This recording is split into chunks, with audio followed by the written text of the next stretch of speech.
What's up, Silas here. This is going to be the Sunday news thing. I think I gave this thing a title, but I forget. I'm just going to be reading the Sunday paper of wherever I am. So it's going to be the Sunday newspaper. If I can find a newspaper in the location that I am in, I will try to go out, take my morning walk, get that newspaper, come back and read through the headlines and just give my thoughts about it.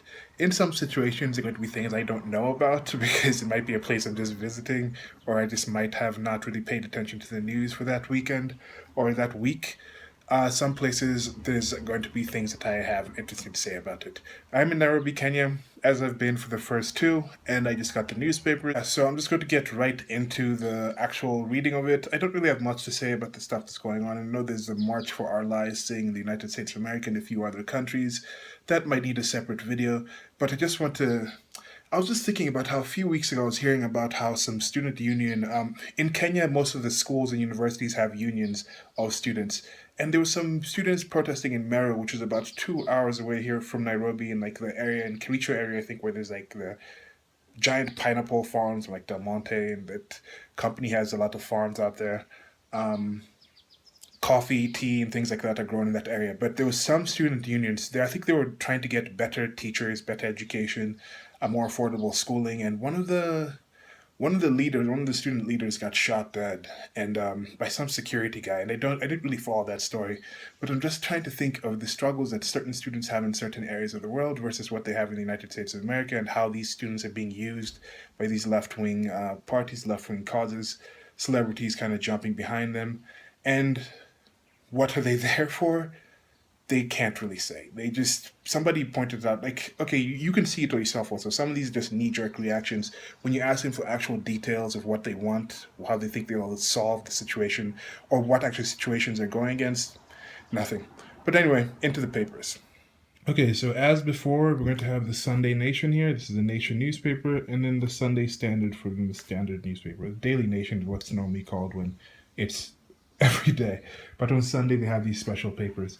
As I mentioned in the previous video, and I didn't actually do this last week because, as I mentioned, if there's any of these headlines that I go through here and somebody wants me to go deeper into those headlines and read the article, let me know and I'll read it. Last week I asked, nobody said anything from the people that watched the video, so I did go deeper into anything else. So if you actually even are barely interested, hey, just mention it. And even if you're the one person doing it, maybe you'll be the only person doing it and then you win, and then I'll go deeper into the certain story. So let's go with just the headlines. Jubilee MPs to Raila, we are watching you. So again, this is Raila Odinga. He was the head opposition member going against Uhuru Kenyatta, who won the presidentship in last year's presidential election. And there was a big schism. Raila Odinga was going and saying he's the people's president. He had his own inauguration. He had the people, the NASA parties. NASA was the alliance that was the opposition alliance going against the Jubilee Alliance. And he had a few other principles in his alliance. There's a few different parties coming together and their leadership coming behind Raila Odinga. But that kind of fell apart.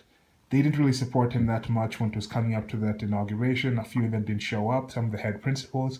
Then 2 weeks ago, it turns out Raila Odinga and Uhuru Kenyatta were having some secret talks behind everybody's backs, behind the deputy president. People on Uhuru Kenyatta's side didn't understand what was happening and didn't know what was happening. They weren't informed. Neither were the people on Raila Odinga's side. But since then, they have come together. This is multiple handshakes and things. So now the power positioning is being put in place. And yeah, this is what's happening right now. Last week, it was more people on the NASA side trying to get in, saying, okay, we're trying to meet with Uhuru Kenyatta and see where we're at. They were like, okay, what's Raila doing? Now we have here the Jubilee MPs, the ministers of parliament. They are members of parliament. I think it's members of parliament. They're coming in now because they also were unaware. So now they know that if Raila comes in, is he going to toe the line? Is he going to take away power from those people? So yeah, I see political implications. Rift and Mount Kenya's members of parliament welcome pact with Uhuru, but remain wary of NASA leader whom they say could wreck Jubilee and complicate the 2022 succession, not secession.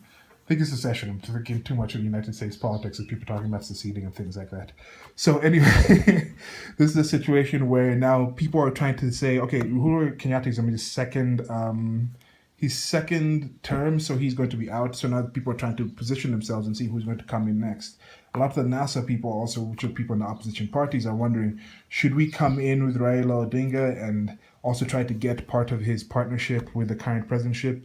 Because with Raila, at his age, I think he's late 70s, at least mid 70s, if not higher. But I think he's done. I don't think he's going to run again. He's been running since I think the second election in the country. He's been running for at least, I won't say at least 40 years. He's been politically active. I don't know. His dad was part of the independence movement with Uhuru Kenyatta's dad, Jomo Kenyatta, and it was I'm forgetting his dad's name, Jaramogi Odinga. So you had that kind of situation where they were together trying to get that. So I think he's done. I think he's going to fade off in the sunset after these next 5 years. But I could be wrong. I mean, politicians kind of do these things, and they're considering altering the constitution and having a longer presidential term. So I don't know if that's also going to happen.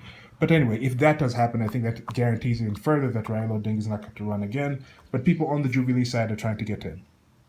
So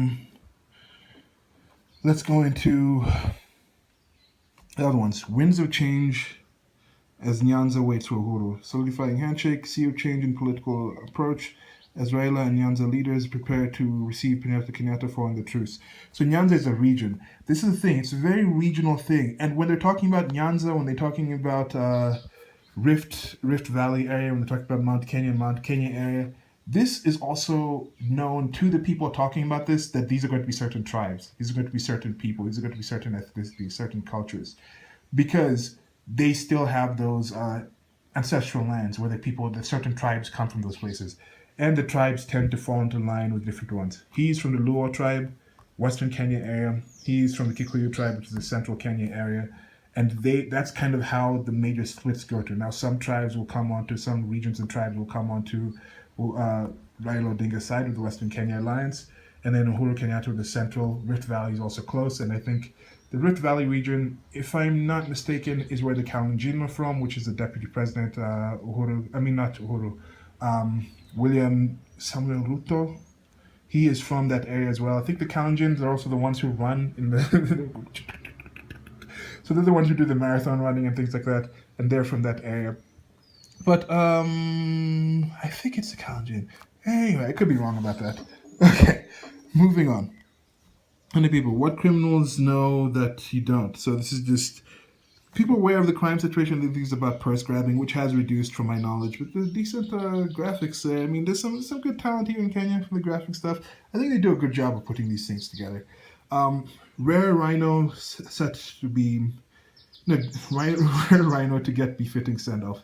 Conservatives in race to consider how they keep the memories of the last male northern white rhino alive.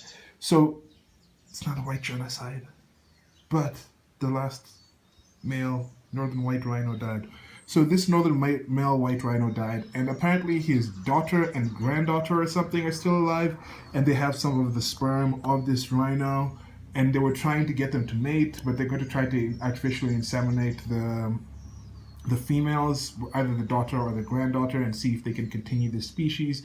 But then that will be a whole inbreeding type thing. But then this has happened if you are religious, if you're a Christian, then you believe the story about the flood, and then that means there was different bottlenecks. Okay, the first one, Adam and Eve had the kids somehow. Cain and Abel, and those wives somehow came out.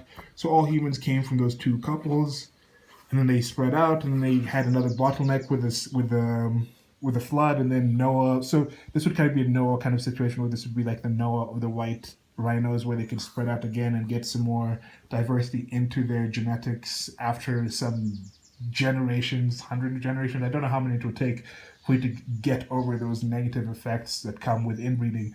But if people are saying, oh, it's inbreeding, it's weird, but hey, people believe that, who believe the Bible, who believe the Noah story.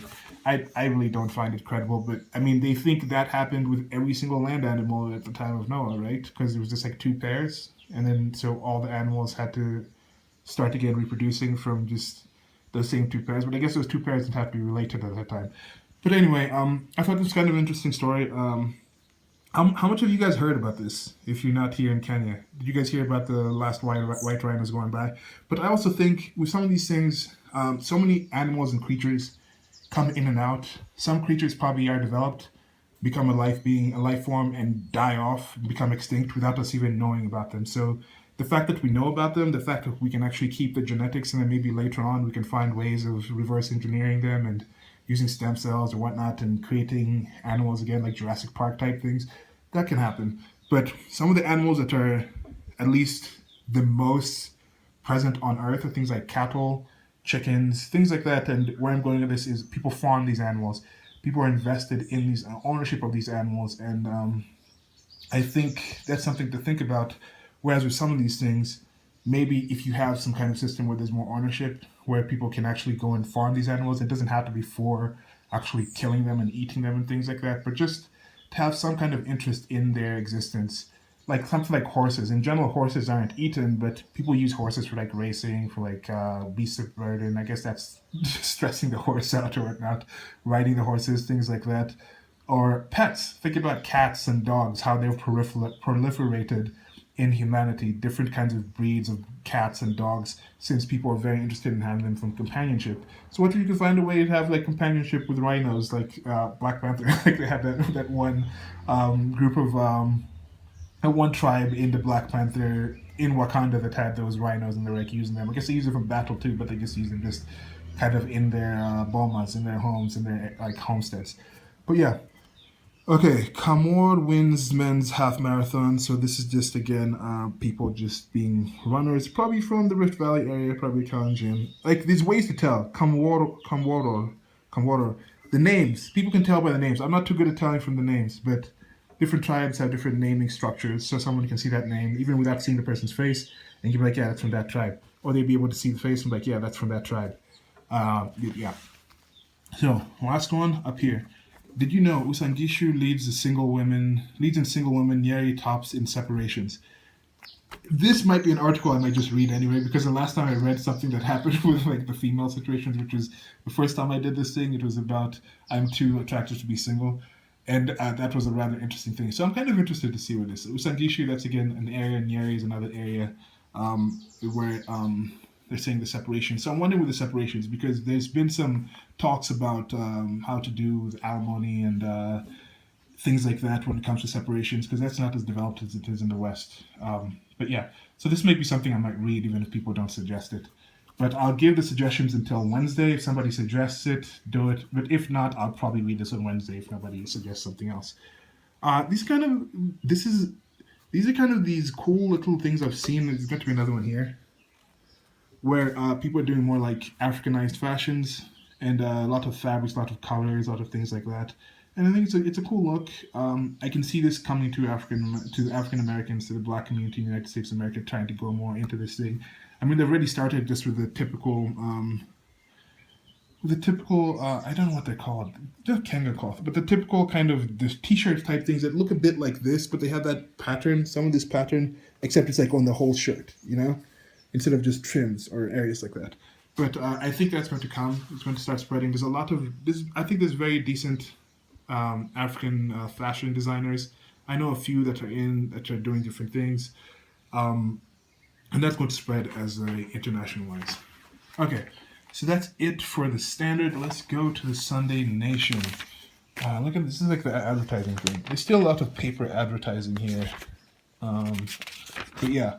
So right here, 72 hours of bitterness. This is Daniel Arap Moi, former president. He's the second president of the country.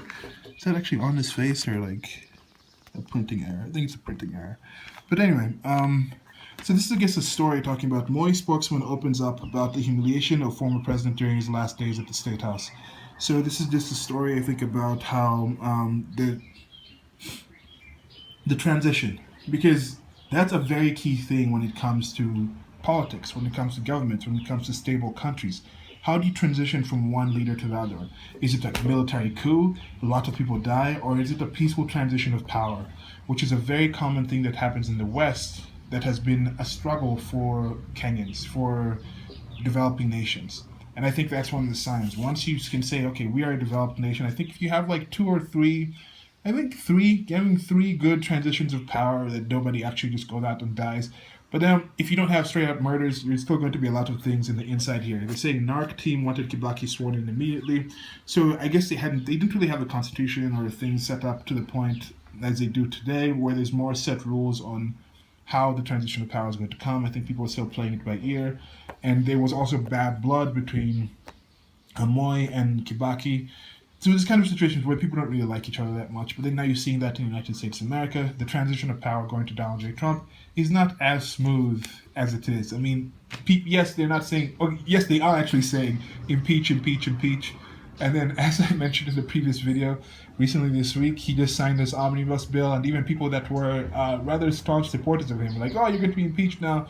So Donald J. Trump has had a lot of struggles going on, now his family situation with his son having a divorce, things coming out with that.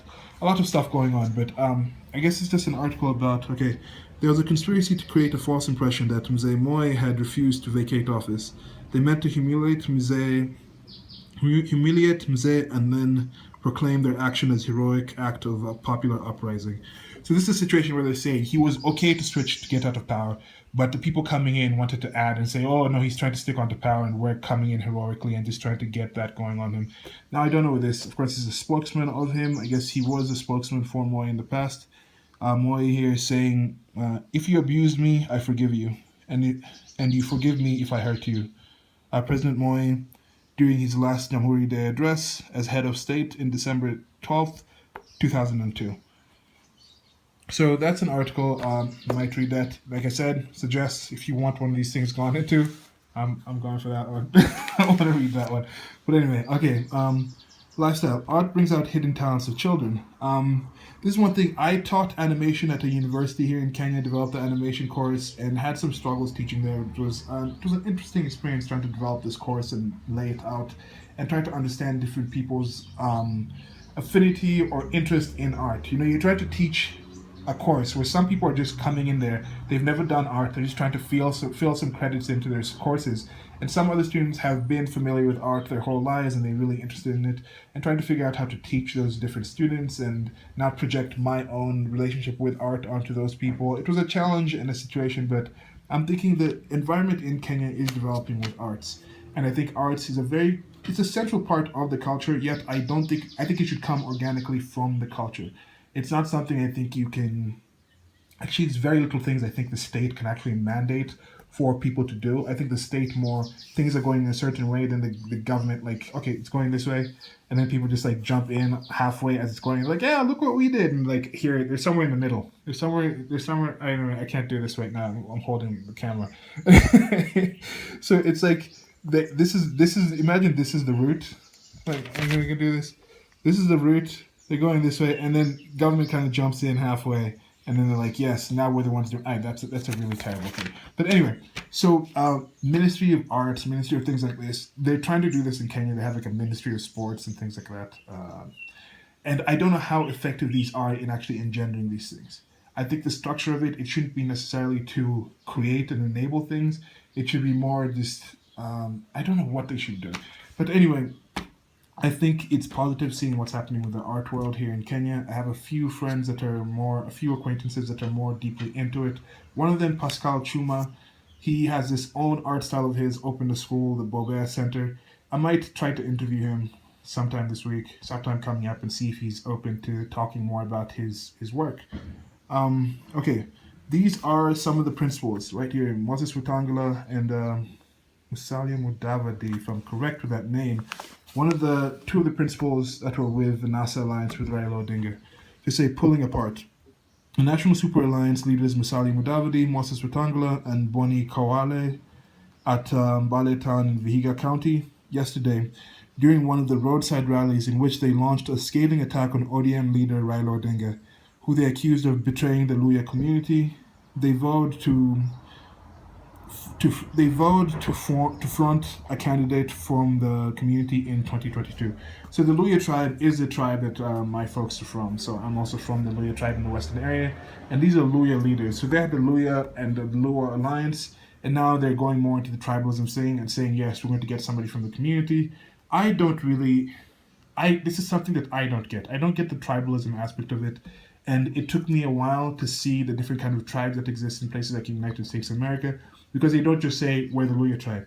You go out to that student march that going on in the United States of America this weekend, you go out to the Women's March and you'll see tribes. These are tribes of people. You'll see the tribal alliances that are going on in that place, where it's like Planned Parenthood type people, communist type people, like different kind of groups coming together that share certain things, and they say, okay, I know we have certain differences, but we have this general overarching thing where we think if you do well, we can do well together, and they have that kind of thing.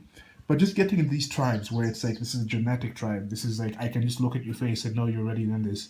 But then also you have that with certain ways people dress. Certain feminists, you can tell they're wearing their pussy hats. Like people would just see that pussy hat and it's kind of a signal. So you don't necessarily have to see somebody's facial features to know, oh, that's from my tribe. But you see what they wear, how they dress, how they speak, how they signal. That virtue signaling, I think, is a way that people signal, I am of this tribe, come and be with me. Whereas in Kenya, you can just be yourself. You can just look at your certain way, and people will just assume that you are from that area. And it goes pretty much a situation where you'd have 80% of the people in the Luya tribe will just vote the way their leaders say. And I guess that's the same thing in the United States of America. Like 80% of the Democrat tribe will just vote the way the Democrats vote, like the Democratic leadership vote. So it's just like how are tribes defined in that place versus here. Last headline is counties where you are more likely to die. They're saying Siaya County here is where you're more likely to die than anywhere else in Kenya. A new survey reveals. A Nation Newsplex review of Kenya statistics shows that the Siaya resident is 3 times more likely to die than any person living in Nairobi, which has the lowest estimated death rate in the country. So here they're talking about 2 in 5. Okay, what's it saying here? Vihiga County has the second highest death rate, followed by Elgeyo Marakwet and Taita Taveta. Isiolo has the second lowest death rate, followed by Narok, Kajiado, and Embu. 2 in 5 of all registered deaths in 2016 occurred at home. Now you see this is a situation where they occurred in the home. Now this is not necessarily going to be people being killed by violence and things like this. In most of these cases, this is just illness. People just don't have access to...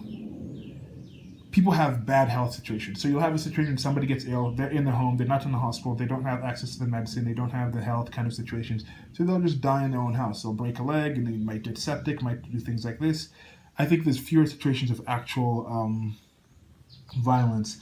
What you have in the United States of America, I think it's kind of flipped over, where you have situations where you go to certain cities and you live in certain areas, like in Chicago. If you live in a certain area in Chicago, you're more likely to die from like gun violence and things like that, because it's very violent people in like certain murder capital areas, yet majority of the city itself is rather peaceful. So I don't know if that's flipped over from the United States of America and Kenya. And somewhere like Kenya.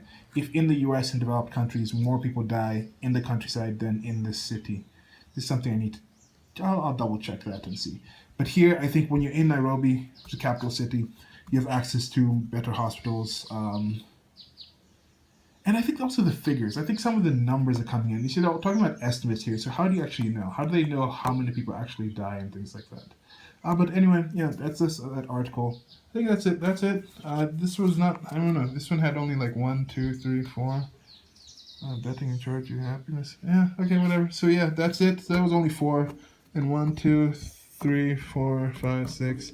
Yeah, okay, I think there seemed to be fewer, but the video went on. So yeah, that's it for now. Thanks for watching the video. As I said, let me know which article you guys want read. I think I'm going to read that one anyway. The Did You Know Sangishu Leads with Single Women in Nyeri Tops and Separations article anyway. I had a good time last time. I actually decided to read one of the ones from that Sunday magazine. But let me know what you guys think, if you have any questions, or if you guys had suggestions of which of the headlines you prefer I read, if it wasn't the one that I said I was probably going to read anyway. Let me know if you guys have been following the March for Our Lives, if you've participated in it, if you've trolled it, if you have any thoughts on it, if you like this whole series and stuff.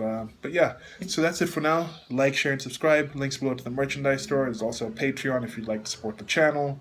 And that's it for now. Goodbye.